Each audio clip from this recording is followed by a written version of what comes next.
Assalamualaikum. Hai, Waalaikumsalam. Dengar-dengar sebungkus ni banyak menu menarik Betul bang. Abang nak cuba tak? Boleh, kasih on. Jom, kita masuk dulu. Okay bang, inilah menu yang abang order tadi. Oh, ni apa ni? Ni breakfast set B daripada sebungkus. Oh, ada apa dalam ni? Ni ada nasi lemak, half boiled egg dengan kopi. Oh, lengkap Ya, betul. Sambal nasi lemak tu pedas-pedas ke? Tak. Benar-benar manja je. Ni kari laksa bang. Kari laksa Ni the best lah dekat sebungkus. Ini the best juga dekat sebungkus. Kari dia pekat dan creamy. Kari laksa ni dah didatangkan juga dengan sambal belacan. Okay, ni menu apa pula? Yang ni lo shufan bang. Lo shufan So ada apa dalam tu? Dalam ni ada udang, ada sotong, ada fish cake. Tapi yang ni paling special bang. Crab stick crackers bang. Ni nasi goreng kampung seafood. Nasi goreng kampung seafood.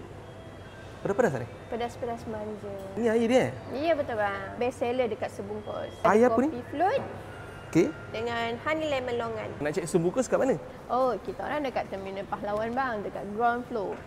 Ataupun abang nak lagi senang, abang boleh waste Terminal Pahlawan, confirm sampai. Buka setiap hari daripada pukul 8 pagi sampai 9 malam. Okey, apa pun terima kasih. Saya kenyang dan Assalamualaikum.